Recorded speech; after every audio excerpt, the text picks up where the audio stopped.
주역에서 다루는 핵심 주제는 변화입니다. 변화의 이치를 다루는 책인데요. 영어로는 The Book of Change로 타이틀이 번역이 되었고, 그래서 주역을 알면 변화무쌍한 인간 세상사, 고민, 문제를 해결할 수 있는 지혜를 얻을 수 있다, 이렇게 말을 합니다. 인류 역사상 또 지구 생명체를 통틀어서 지금처럼 변화무쌍한 시대가 또 있을까요? 터미네이터 같은 영화에서나 볼 수 있었던 인공지능의 등장, 기술의 발전 속도가 우리 사회, 생활, 환경, 가치관에 혁신을 요구하는 시대가 열렸다고 볼 수 있겠습니다. 이렇게 급변하는 시대에 어떻게 변화하면 좋을지 변화의 이치를 다루는 주역에서 그 해답을 찾아보려고 합니다. 주역은 약 5,000년 전에 쓰여졌다고 하는데 주나라의 역, 주나라 시대의 점을 보는 책이라 하겠습니다. 이 역이라는 글자를 보면 날일, 달월, 그러니까 해와 달, 즉 음과 양의 조화, 부조화, 중첩, 얽힘 등으로 사건들이 어떻게 발생하고 또 진행이 되고 결론이 나게 되는지를 설명을 하고 있는데,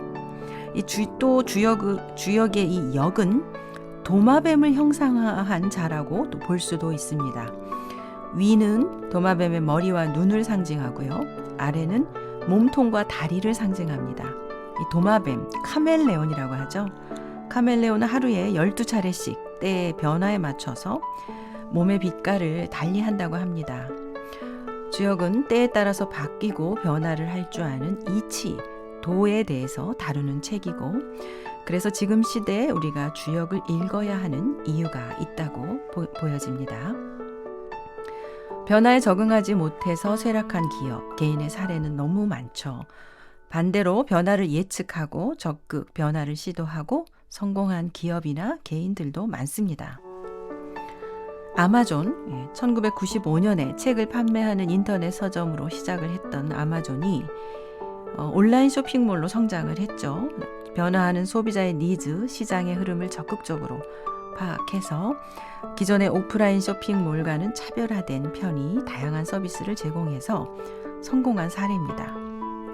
일론 머스크, 테슬라, 스페이스X, 솔라시티 등 전기 자동차, 태양광 기술, 인공지능, 또 지하 터널링 등 다양한 분야에서 혁신적인 변화를 이끌어내며 성공한 기업가입니다.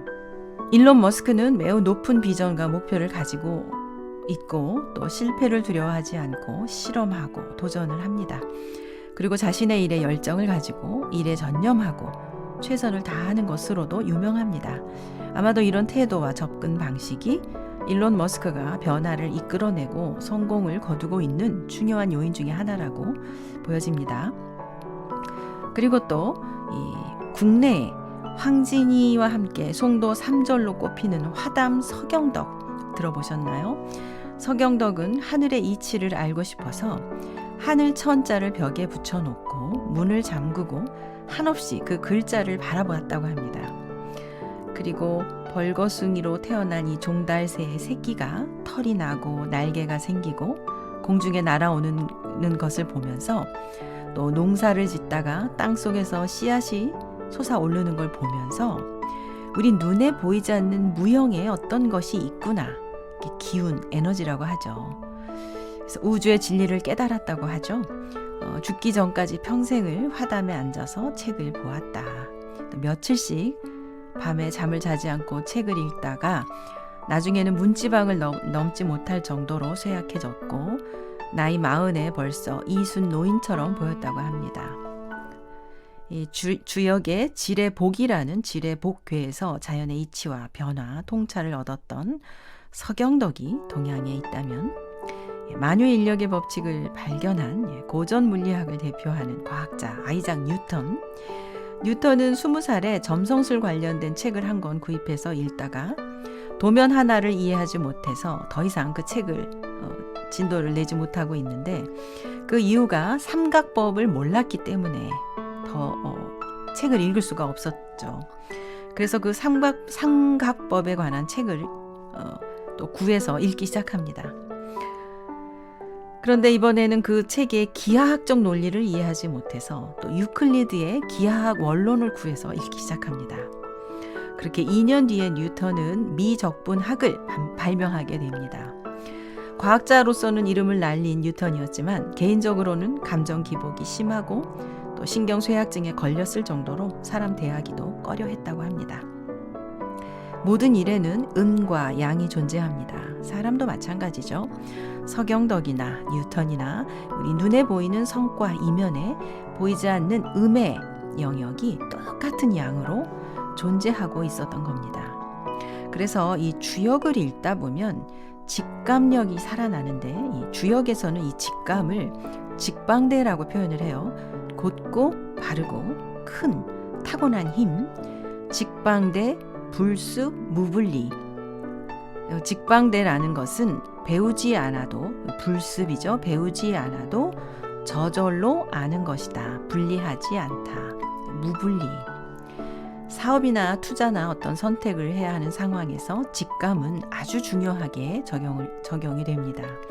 지식이나 이성에 앞서서 크고 바르고 곧은 무의식의 힘에 대해서 이 주역은 말을 하고 있는데요. 좀 더 구체적으로 주역에 대해서 말씀을 드려보자면 주역은 괴하고 상으로 이루어져 있습니다.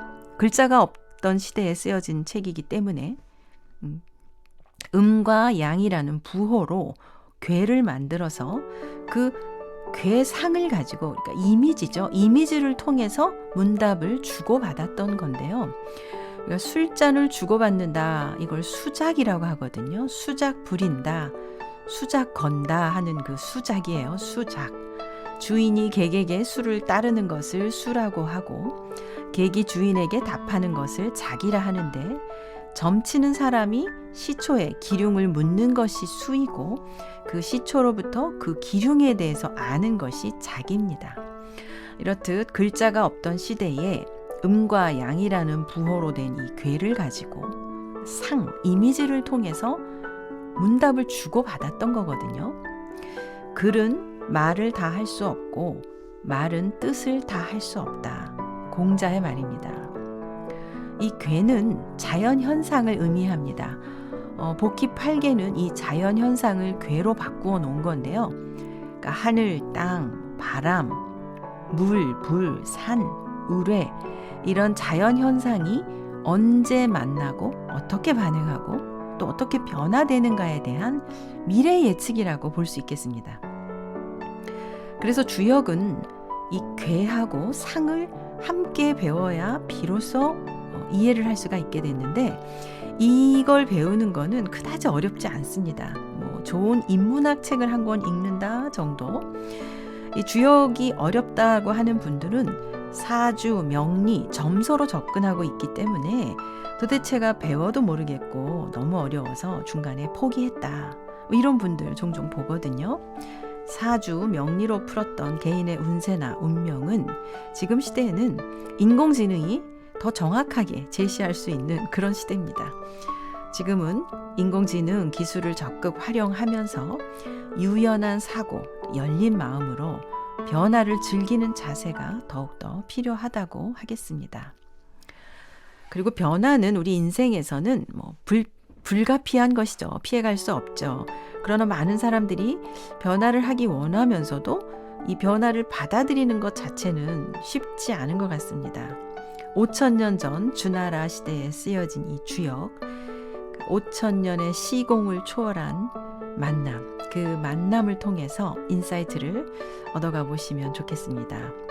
주역에서 인사이트를 얻고 싶은 분들을 위해서 주역 입문 과정을 진행을 하게 됐습니다. 자세한 내용은 아래 링크 참고해 주세요.